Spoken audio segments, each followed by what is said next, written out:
もう僕はだいぶガジェットに囲まれた生活をしているんですが、スマートウォッチってどうしてもこう手を上げる必要があって、でイヤホンもイヤホンでね、こう耳を塞ぐんですよ。このスマートグラスは本当にこう顔を動かさずに情報を取得できるっていうのが何よりの魅力です。スマートグラスって本当にいろんなところから出てますよね。機能はもう足し算が当たり前。スマートフォンの次を誰が担うんだみたいな、もうそれが当たり前になってるスマートグラス業界の中で、唯一と言っていい引き算で機能を入れている、そんなスマートグラスがこの EvenG2 なんです。 EvenG2 をつけているとできることなんだろうという風な感覚で、これの活用法を考えていけるんですよね。まだまだ伸びしろがたくさん宿っているからこそ、この EvenG2 がいかに面白いデバイスかっていうのをご紹介していきたいと思います。僕ね、普通にこれ買うか結構悩んでたんですよね。そのきっかけになった話も後ほどしますが、その中で今回はこの製品提供をいただいてご紹介をさせていただきます。EvenG2 が何よりも気になっていた最大の理由はその割り切りです。はっきり言って載っていない機能はそこそこ多いです。最近のスマートグラスの潮流からしたら、ちょっとこう分岐したというか、独立した動きを見せるスマートグラスだと思います。まず見ていただきたいのは、この違和感のなさですよね。で僕もつけていても普通のメガネです、本当に。こうやって外して見てみると、若干ね、このツルとか、この辺、レンズの周りとか、あとよく見るとレンズにもちょっとディスプレイっぽいものもあったりするんですが、でもそんなもんですよ。正直ね、全然違和感はないです。改めてつけてみても、こんな感じ。あまりにも日常に溶け込む、使い続けられるっていうのが一番の魅力です。で、それにあたってもとにかく薄型軽量でずっとつけていても痛くありません。で、僕の、体質というかね、普通のメガネでも頭に合わなかったりすると、もう全然つけていられないんですよね。ただ EvenG2 は普通に丸1日つけていられました。あともっと言うと、この耳に触れるような部分には、ちょっとしたこうシリコン製のカバーなんですかね、もついているので、できる限りのことに配慮されているような印象です。で、ケーブルとかも生えてない、もう完全にバッテリー式のものです。で、普段メガネをつけている方は、土入りのレンズはないのかってところを気にされると思います。僕はね、正直裸眼で視力1.5あるくらいには目がいいので、あんまり関係ない話ではあるんですが、こちらも度付きのレンズに対応してます。マイナス12からプラス12まで作成可能です。普段メガネの人も、例えばコンタクトを仕込んでメガネをつけるみたいな必要はありません。あと、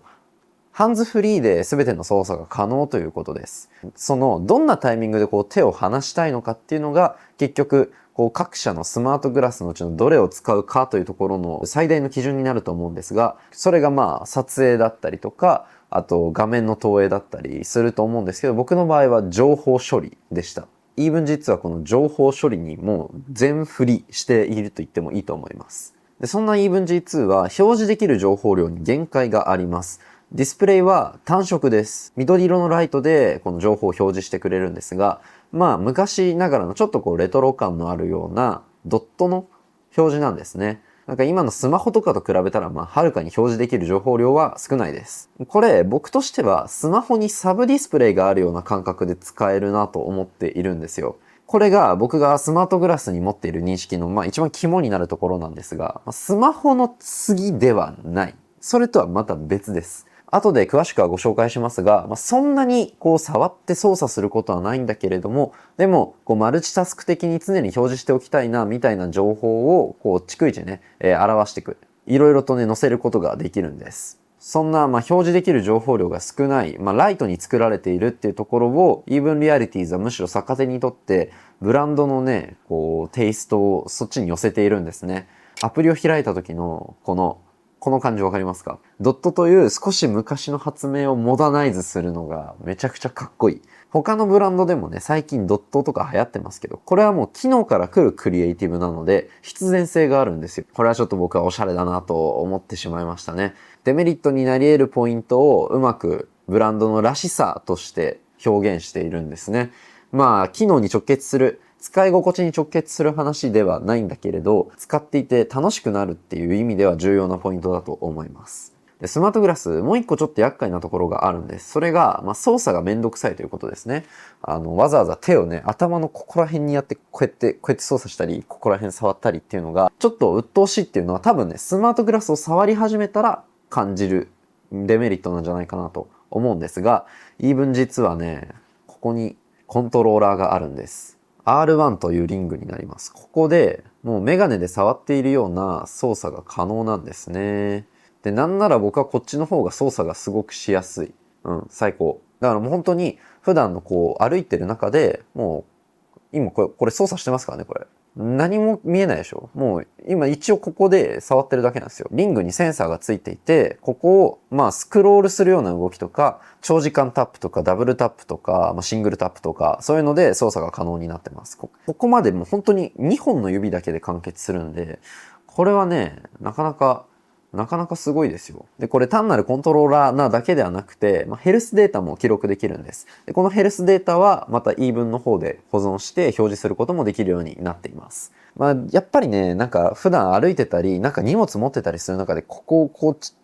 うやっていじるのちょっとめんどくさかったり、あと紙にかかったりね、僕でも若干気になるので、髪の長い方だと、より感じるかもしれないですね。なので、本当に日常使いする上では、このリングは結構必須に近いアクセサリー、リモートコントローラーになるかなと思います。そんなわけでスマートグラスの中でも僕がこの G2 を選んだ理由っていうのは結構明確にあったんですね。じゃあ、そんな G2 で何ができるのというお話をしていきたいと思います。情報表示、特に文字の表示に優れているということもあって、リアルタイムで会話するための様々な文字をここに表示できるんですね。会話サポート、そしてライブ翻訳が、その代表的な例かなと思います。リアルタイムで自分とかね、あとは前にいる方が喋っているのを文字起こししてくれるんですね。で、それをここで表示してくれるんです。で、特にこうやってリアルタイムで何行かずつ表示されているので、ちょっと状況を可視化しながら喋れるっていうのがあります。で、この保存した内容はですね、ここで要約ができるようになっています。会議の場とかでも、非常に便利だと思います。そして、同じく文字を表示する用途で、テレプロンプトという機能があります。これは、僕みたいな人間に一番ぴったりですね。最近撮った動画の字幕を読み込んでみましょう。じゃあ、スタート。はい。今、こんな感じでですね、文字表示しているんだけど、画面上ではおそらくカメラを向いて喋っているように見えます。でも僕は完全に原稿を読んでいるんですね。そして、僕の声を読み取ってどこまで読んだかを判別してスクロールをしてくれているんです。クリーンな印象なんですが、温かみがあって、北欧家具のような雰囲気すらあります。まさにリビングの一角の作業スペースにはぴったり。いや、これはね、いいですよ。これ僕が YouTube をやっているから、こういう使い方をお話ししましたが、発表、講演みたいな場でも、使いやすいんじゃないかなとは思います。若干やっぱり、ただただ読んでる感にならないために、ちょっと慣れとか特訓は必要ではあるんですけど、使いこなせれば相当便利ですね。続いてがマップ機能です。で、僕はこれがスマートグラスにおいて一番良いなと思った機能でした。よく行く目的地を選択しておいたり、普通にアプリ上で地図で検索して、その場所に向かっての、行き方を、本当に現実世界に、左ですよ、右ですよとか、あと何メートルですよ、みたいなのを表示してくれてるような感じ。これは未来でしたね。もちろん GPS でリアルタイムで動いて、顔の動き、頭の動きにトラッキングして方向を教えてくれます。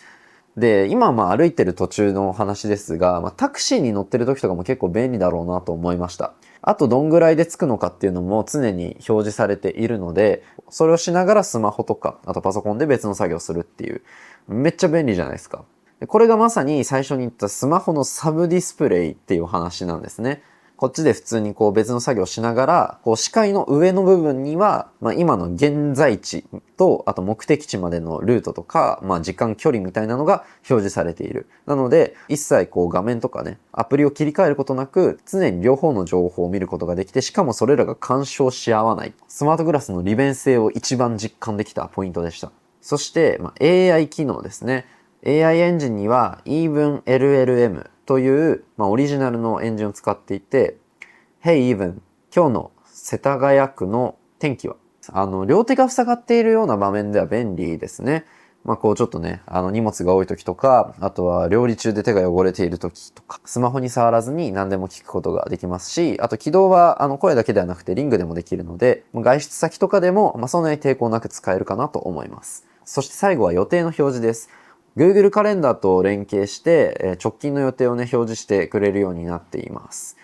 で、僕はですね、これを、ホーム画面みたいなところに置いてるんですよ。明日のポッドキャストの収録とか、ハイロックスの練習とか、そういう予定がもうパッと見えるんですね。で、そして、ここまでが基本的な機能です。で、僕が EvenG2 に特に期待しているポイントが、さらにここからできることが増えていくっていう拡張性なんです。その実例を2つご紹介したいと思います。1つは EvenHub という機能です。EvenG2 をこの文字表示ができるプラットフォームだと捉えて、いろんな個人を含めた開発者の方々が、この EvenG2 用のアプリみたいなものを開発しているんですね。なので、それらを選んで後から機能を追加することができるようになっています。例えば、一例として僕が使うもので言うと、これスクロールして、下の方にあるのがこのウェザーですね。登録した地点の天気、その他気象情報を表示してくれるようになっています。体感温度は30度を超えております。本当に不快でしたね、今日家を出て。日の出日没、あと気にする人はね、気圧とか UV 指数とかも出てくるので、こういう情報をパパッと表示することができるようになっています。あとは ER ブラウザーという機能です。ここでですね、URL をこのスマートフォンで打つと、ここのグラスに表示されるんですよ。ウェブサイトの内容が。せっかくなんでここにね、僕の最近始まったメンバーシップのページを載せてみます。すると、メガネにですね、さっきのテレプロンプターみたいな文字でウェブサイトの内容を表示されるんですね。まるで人の話を聞いているかのように自分の好きなものをね、見ることができるようになっています。という悪用だけではなくて、普通にウェブサイトをね、ちょっとスマホ開けないみたいな時でも、パパッと内容を確認したりもできるっていう感じですね。で、拡張性で言うと、もう一つ、開発者ツールのこのターミナルモードです。これをオンにするとですね、なんと、クロードコードが使えるんです。素晴らしい。素晴らしいですね。リアルタイムでここで情報が表示されるので、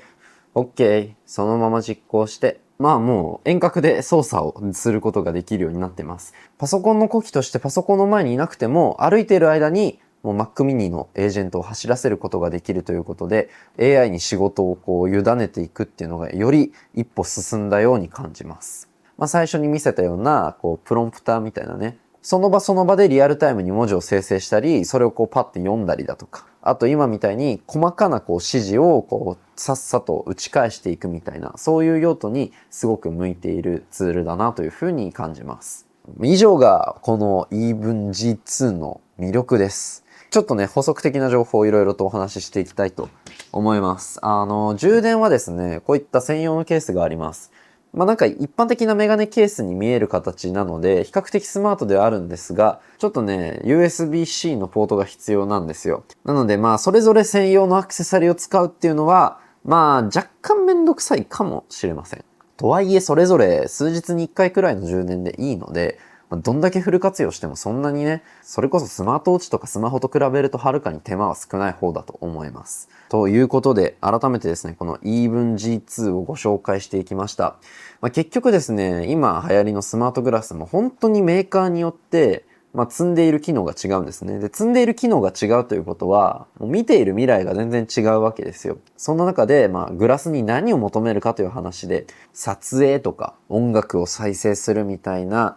なんかスマホみたいなものをここにつけたいっていうのだったら、ちょっとこの EvenG2 は合わないかもしれません。どちらかというと、今僕が話したようなスマホや PC のサブディスプレイとしてのこの使い方ですよね。これが EvenG2 にはぴったりだと思います。通知とか、いろんな情報、そのためにスマホをいちいち取り出したくないという人とか、あと文字を表示しながら、でも普通に自然な顔でコミュニケーションを取りたい。海外に行くっていうのもそうだし、プレゼンの機会が多いっていうのもそうだし、あとはAI に仕事を任せるっていう意味でのサブ端末としてもすごく魅力が高いと思います。機能が一番多いとかではないんですけど、何をどう使えるのかっていうところが一番想像しやすいスマートグラスではあるので、スマートグラスに関心がある方は、イーブン G2 から入るっていうのはすごくいい選択肢だと思います。控えめで体に近いし、いい意味で目立たないからこそ日常に馴染む一番可能性を感じるデバイスです。